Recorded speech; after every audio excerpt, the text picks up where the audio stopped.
Hello, welcome, and thanks for joining us on this edition of News 2. I'm Sandra Gamansing. Topping our newscast tonight, a majority of senators voted during Wednesday's session to repeal the changes to the school calendar. The teachers' union was opposed to the new calendar that would start the school year early, so they're happy with Wednesday's vote. News 2's Erica Parsons has more. I'm very ecstatic, and I'm sure my members are very ecstatic alongside me. It's been a long haul. Teachers have been protesting the new school calendar's implementation this fall. In this day and age, nobody works for free. And that was the bottom line, and the breach of the contract, of course. I mean, you have a contract, we negotiate the contract in good faith, and it should be honored. Now those prayers have been answered. 8 senators voted Wednesday to repeal the new calendar. I'm glad we got the repeal yesterday.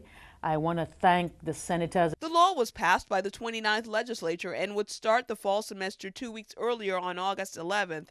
But that meant teachers would have to be paid for the time worked, and the administration wasn't prepared to do that. There are no funds for us to allot to implement the changes to the school calendar.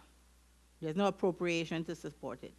And the Department of Education has consistently indicated that they cannot do it on the current level of allotment. The challenge now is restructuring the calendar. Teachers are concerned, parents are concerned, the community wants to know exactly when we'll be returning in August. So I know that the calendar task force, I would think, would be meeting shortly to try to iron out whatever kinks we have. Education officials released a statement Thursday saying they will be working to complete the 2014-2015 calendar as soon as possible so parents and teachers can plan for their summer. The repeal needs the governor's signature to move forward, and educators hope they bid that calendar a fond farewell. I'm hoping that Bill, 7369 rests in peace, because we don't want it to raise its ugly head again. We want it to stay buried and done away with. Erica Parsons, News 2. Now, Senators Craig Barshinger, Cole, Hansen, Jackson, Malone, Payne, Roach, and Millen Young all voted in favor of the repeal, while Senator Gittens voted against. Senators Buckley, Capehart, Graham, Nelson, Rivera O'Reilly, and Sanis abstained. The controversy surrounding the Research and Technology Park on St. Croix, which is centered on which companies are qualified to get tax benefits, came to an end Wednesday. Senators voted 11-4 that the so-called Malone Amendment be made into law, making specific companies eligible for tax benefits. News 2's April Knight has that story. It took all of 2 minutes, and a controversial amendment to a bill was turned into law. On Wednesday, 11 senators voted to override the governor's veto of the RT Park amendment. The amendment would allow specific companies to remain tenants of the RT Park and get the tax benefits that go with it. The governor had vetoed the bill, having already challenged the eligibility of cable and internet companies like Choice and Innovative. I do believe that continuing to allow for these companies to have the tax benefits is in fact hurting Virgin Islands opportunities, because it is giving a preference which is not justified by the current law at all. But a majority of senators chose to keep these tenants eligible, partly to avoid lawsuits and bad reputation if they suddenly pull out the rug from under these companies. All kinds of underhanded crap that's being associated with this policy initiative. I would never pass or introduce any policy that would affect people that way.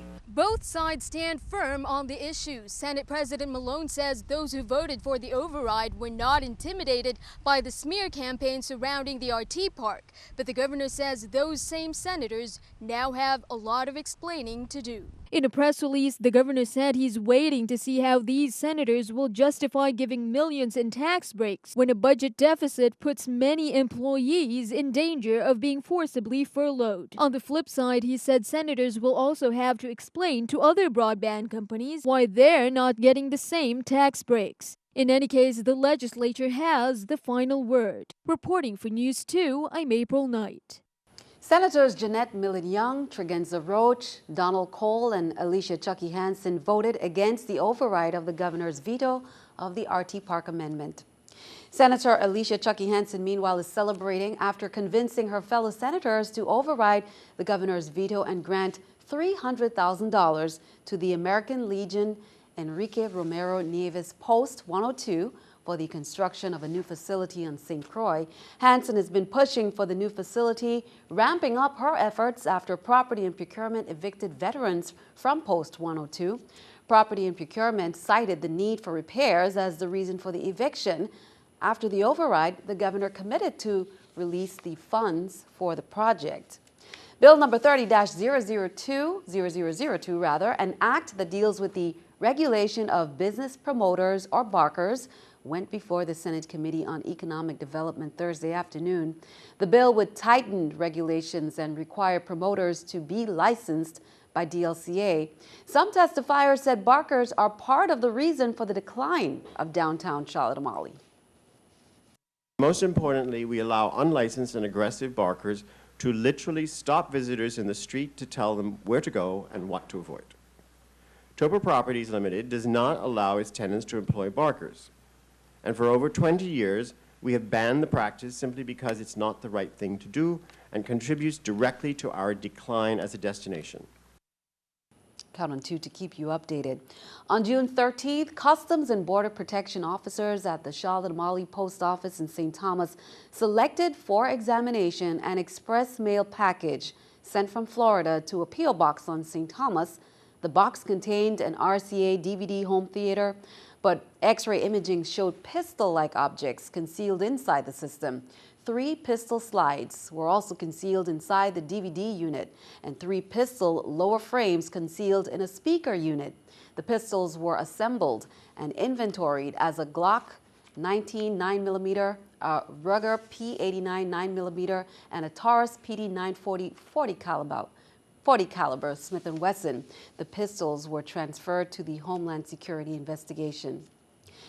We'll turn our attention overseas. After about a week of deliberations, President Obama laid out his plans to help Iraq fend off an attack from Sunni militants wanting to establish an Islamic State within parts of that country in Syria. Craig Boswell was in Washington, D.C. and has more details. President Obama says he's ready to send up to 300 military advisors to Iraq to help the country from falling into a full-scale civil war. American forces will not be returning to combat in Iraq, but we will help Iraqis as they take the fight to terrorists who threaten the Iraqi people, the region, and American interests as well. The president is not ordering airstrikes as of now, but confirmed he has increased surveillance flights over Iraq. And going forward, we will be prepared to take targeted and precise military action if and when we determine that the situation on the ground requires it. President Obama did not call for Iraqi Prime Minister Nouri al-Maliki to step down, something many in Congress say needs to happen. He has to be transitioned out. But the only way that that's going to happen is for us to assure Iraqis that we will be there to assist. President Obama says a long-term solution will require Iraqis to bridge their own sectarian divide. Above all, Iraqi leaders must rise above their differences and come together around a political plan for Iraq's future. Sunni militants continue to hold several cities north of Baghdad and have vowed to take the capital city. Craig Boswell, CBS News, Washington. Keeping our eye on the economy, fewer Americans applied for unemployment benefits last week. Right now, about 2.6 million people receive unemployment, and that's according to the U.S. Labor Department. That's the lowest total since October 2007. States that saw an increase in applications include California, Florida, and Illinois. Here's the New York Stock Exchange with our stock market watch. The Dow up 14, NASDAQ down 3, S&P up 2. Coming up on News 2, our special summer fun segment so you can plan out your summer just right. Plus, highlights from Central High School's commencement ceremony. We'll be right back.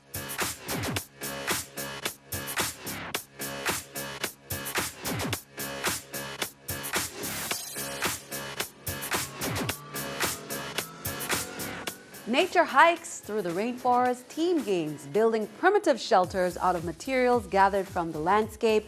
Sounds like an adventure? Well, the Virgin Islands National Guard Family Program Office will kick off its annual Child and Youth Program Summer Explorer Camp on Monday, June 23rd at the Mount Victory Eco Camp on St. Croix for military youth ages 7 to 17. Military parents and guardians are invited to call now to secure a space. That number is 712-8017 for the week-long summer camp. The campsite is located in the forest of Frederiksted, where the youth are mentored by guardsmen, military retirees, parents, and family volunteers. The youth will learn fire structure and fire by friction techniques. Also, Commissioner St. Clair Williams of the Department of Sports, Parks, and Recreation announced that applications are now available for the 2014 annual summer sports camps that will be conducted from June 30th through July 25th to coincide with the Department of Education school lunch program. 13 sports and enrichment camps territory-wide, where each participant will receive skills training in their favorite sport, to include baseball, tennis, basketball, and swimming. And it's open to boys and girls ages 7 to 15. 182 students strong started across the stage at the Island Center Wednesday and emerged as graduates of St. Croix Central High School's class of 2014. Ryan Shaw was the class valedictorian, while Lisbeth Castillo was named the salutatorian collectively. The class received more than $6 million in scholarships. Louis Hospital CEO Dr. Kendall Griffith imparted words of wisdom on the students, both as the guest speaker and a former Central graduate. You must have a vision for your life and a clear plan to fulfill that vision. It has to be so clear that you can feel it, taste it, see yourself in it, for it is that clarity that will guide you as the difficulties arise in your life. Do not compromise on the size of your dream. Do not be afraid to become a millionaire, a general, a doctor, a nurse, a lawyer, or whatever it is you want to be. If you dream it, it can become a reality. Great words there. Well, just a reminder, interested 7th grade male students in St. Croix Public Schools, you're encouraged to sign up for summer classes at St. Croix Junior University. Late registration will be held on Friday, June 20th from 1 p.m. to 3 p.m. at the entrance to UVI's cafeteria. In its 3rd year, St. Croix Junior University is a 5-week summer academic and enrichment program designed to serve 50 7th grade male students who will attend classes in English, mathematics, language arts, vocational, and physical education. Classes are scheduled to begin Monday, June 23rd. For more information, contact Junior University's coordinator, Renee Hansen, at 773-1095, extension 7057. Did you purchase a sheet of the June X ticket for the VI lottery? This one was full of bonus prizes. The drawing was held earlier today. Are you one of the lucky winners? Here are the winning numbers. The VI Lottery presents draw results of today's extraordinary drawing exclusively on News 2. The winning ticket number of the grand prize for $500,000 is 39509. Second prize for $90,000, 03599. Third prize for $70,000, 26812. Fourth prize for $50,000, 17479. Fifth prize for $30,000, 11037. The bonus prize for the 2014 Jeep Wrangler Willys, 37794. $5,000 kitchen makeover, 04690. $2,500 home gym, 37565.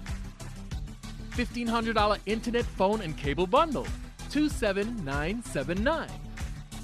$5,000 graduation education allowance, 38939. Thank you for playing the VI Lottery Extraordinary Drawing. If your ticket number wasn't called, you could still be a winner of our other cash prizes. Check the scheme at the VI Lottery office or any one of our many ticket vendors territory-wide. The next drawing is July 1st. Play the VI Lottery and imagine the possibilities. As you check those tickets, we'll be sure to stick around. Your News 2 AccuWeather forecast is coming up next.